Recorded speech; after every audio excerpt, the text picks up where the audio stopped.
ashamed to run you through that gospel and then talk about the first reading, but that's what I'm going to do. The first reading is the story of the choice of David.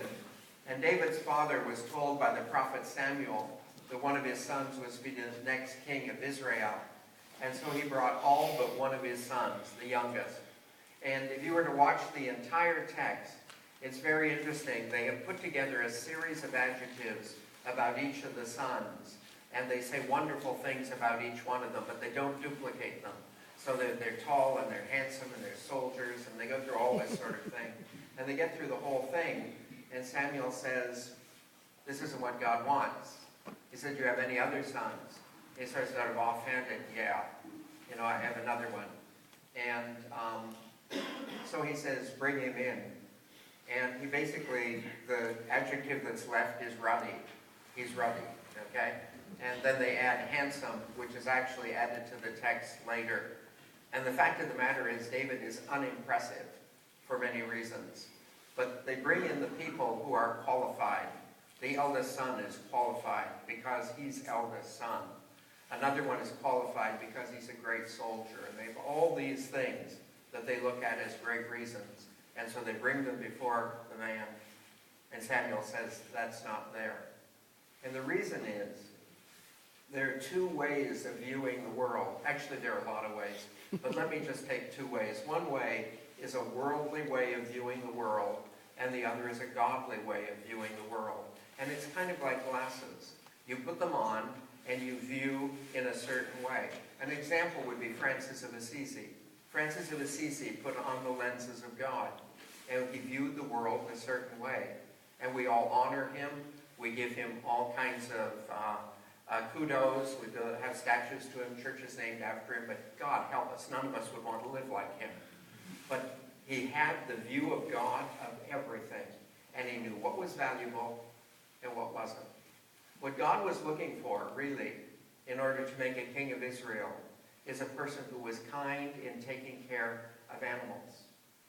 None of the other sons came under that. David was a shepherd, and he was known basically as his kindness with regards to the animals. And so God's view was the kindness. And that kindness in his dealing with animals is what would qualify him ultimately to be king of Israel. That kindness, incidentally, also made him a great soldier, but he didn't start out as a soldier. The thing I'd like to point out about this is that in the world today, I find it interesting in watching the TV how often we feel a terrible burden from certain ways in which the world views things. And we're unwilling to give up a worldly view in other areas. I'd like you to know it's like glasses. You and I either view the world in worldly ways or we view the world in godly ways. And I could go through a number of examples, but I'm going to take just one, which is the one I hear talked about the most. We in the United States now are becoming very alarmed with what a worldly view of women does to the psychology of women, what it does to their insistence on all kinds of surgeries, what it does with the burden of cosmetics. We have finally become aware of what we are actually doing to women because we have a worldly view of them.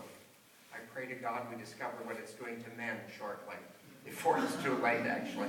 But anyway, that we have actually discovered this with regards to women. I'd like you to know a truth. To view the world in worldly ways is a terrible price. And it picks at us in many, many ways. And would to God we could choose just to view money as the world does, but view women through the eyes of God. And to view this in the world and the other through the eyes of God. We can't. They're like glasses. I either view everything through the eyes of God and hold the standards he does, or I view through the eyes of the world and hold their standards. And again, if you hold the standards of the world and view it in that way, there is a price to pay.